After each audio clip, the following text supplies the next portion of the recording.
Hello friends, നമുക്ക് non veg കറികളുടെ ടേസ്റ്റിൽ നമുക്കൊരു സോയ റോസ്റ്റ് ഉണ്ടാക്കാം. നമുക്ക് സോയ റോസ്റ്റ് ഉണ്ടാക്കാം. അതിന് വേണ്ടി ഞാൻ കുറച്ച് വെള്ളം വെച്ചിട്ടുണ്ട് ഒരു പാത്രത്തിൽ. അതിലേക്ക് 1 സ്പൂൺ ഉപ്പിട്ട് കൊടുക്കാം. വെള്ളം നന്നായിട്ട് തിളച്ചിട്ടുണ്ട്, അപ്പോൾ ഉപ്പിട്ട് കൊടുക്കാം.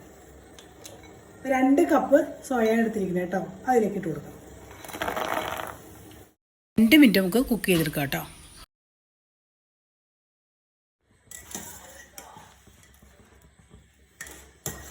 നന്നായിട്ട് നമ്മൾ സോയൊക്കെ നന്നായിട്ട് വീർത്തു നന്നായിട്ട് വെന്തിട്ടുണ്ട്. ഇപ്പോൾ ഒരു 5 മിനിറ്റ് തിളപ്പിച്ചെടുത്തിട്ടുണ്ട് കേട്ടോ. നല്ല തിളച്ച വെള്ളത്തിലേക്ക് ഇട്ട് കൊടുത്തു കേട്ടോ. നമുക്കത് കോരി നമുക്ക് ഇതിൽ എടുക്കാം. വേറെ പാത്രത്തോട്ട് മാറ്റി വയ്ക്കാം. ചൂടാറിയിട്ട് നന്നായിട്ട് ഞെക്കി പിഴിഞ്ഞെടുക്കണം കേട്ടോ. നന്നായിട്ട് പിഴിഞ്ഞെടുക്കണം. വെള്ളത്തിൽ നിന്ന് കോരി മാറ്റി വയ്ക്കാം. ഇതുപോലെ നന്നായിട്ട് ഞെക്കി പിഴിഞ്ഞെടുക്കണം കേട്ടോ. ചൂടാറിയതിന് ശേഷം കുറച്ച് വെള്ളവും പച്ചവെള്ളം ഒഴിച്ചിട്ട് നോർമൽ വാട്ടർ ഒഴിച്ചിട്ട് ഇതുപോലെ പിഴിഞ്ഞെടുക്കുക. ഞെക്കി പിഴിഞ്ഞ് നന്നായിട്ട് പിഴിഞ്ഞെടുക്കുക. നമ്മൾ നന്നായി പിഴിഞ്ഞ് വെച്ചിരിക്കണം കേട്ടോ. മാറ്റി വയ്ക്കുക. അതുപോലെ പാൻ അടുപ്പത്തേക്ക് വയ്ക്കുക. നമ്മുടെ പാൻ ചൂടായിട്ടുണ്ട്. അതിലേക്ക് നമുക്ക് 2 ടേബിൾ സ്പൂണ് ഓയിലോ അല്ലെങ്കിൽ വെളിച്ചെണ്ണ ഏതാച്ച് ഒഴിക്കുക കേട്ടോ.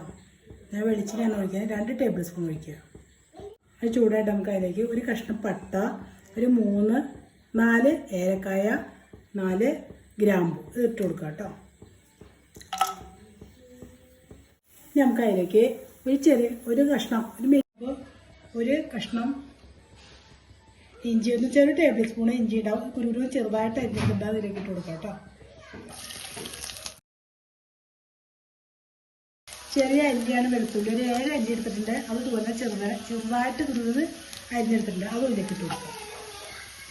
വെളുത്തുള്ളി ഒന്ന് മൂത്ത് വരട്ടെ. ഇതിലേക്ക് 2 സബോള എടുത്തിട്ട്, മീഡിയം സൈസ് സബോളയാണ്. ഇത് ചെറുതായി ഇതുപോലെ തന്നെ അരിഞ്ഞെടുത്തിട്ടുണ്ട്, അതിലേക്ക് ഇട്ട് കൊടുക്കുക. വലുതാണെങ്കിൽ 1 എടുക്കുക, മീഡിയം സൈസാണെങ്കിൽ 2 എടുക്കുക കേട്ടോ.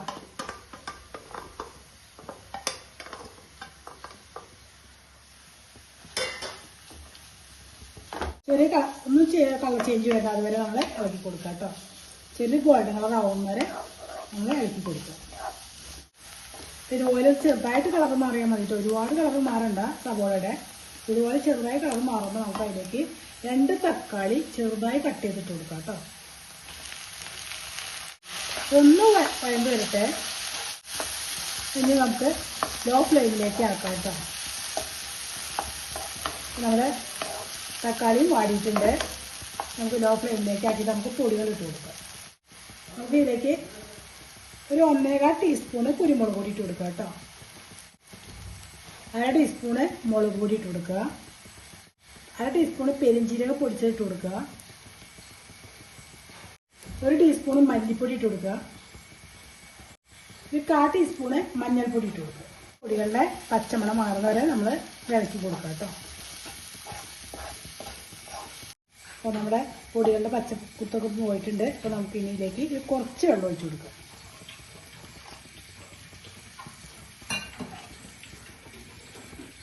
അതിലേക്ക് അല്പം ഉപ്പിട്ട് കൊടുക്കണം കേട്ടോ. ഉപ്പ് നമ്മൾ ഇട്ടേക്കണ സോയാബീൻ വേവിച്ചപ്പോൾ നമ്മൾ ഉപ്പ് ഇട്ടിട്ടുണ്ട്. ഒരു കുറച്ച് ഉപ്പിട്ട് കൊടുക്കുക, വളരെ കുറച്ച്.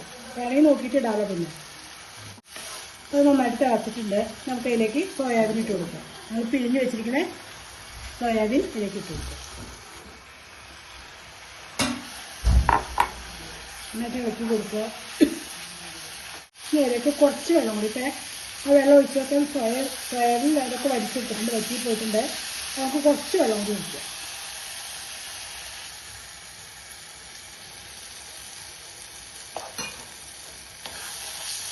ഈ വെള്ളം വറ്റി വരണം കേട്ടോ. അപ്പോൾ ആ സോയാബീനിലേക്ക് നന്നായിട്ട് മസാലയൊക്കെ പിടിക്കുകയുള്ളൂ. അപ്പോൾ നമ്മുടെ ഇതിൽ വെള്ളം നന്നായിട്ട് വറ്റിയിട്ടുണ്ട്. നമുക്ക് അതിലേക്ക് ഒരു 2 ടേബിൾ സ്പൂണ് ടൊമാറ്റോ സോസ് ഒഴിച്ച് കൊടുക്കാം കേട്ടോ.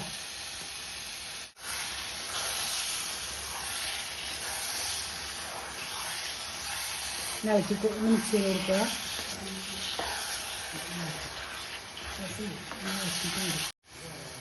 നമുക്ക് അതിലേക്ക് 2 ഇതിൽ വേപ്പിലിട്ട് കൊടുക്കുക, കറിവേപ്പിലിട്ട് കൊടുക്കുക കേട്ടോ.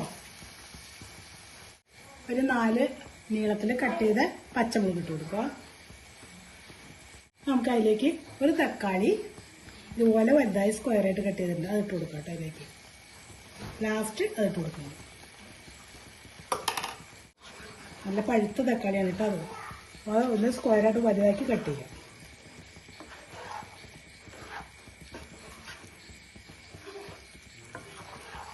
അപ്പോൾ നമ്മുടെ സോയ റോസ്റ്റ് റെഡി ആയിട്ടുണ്ട്.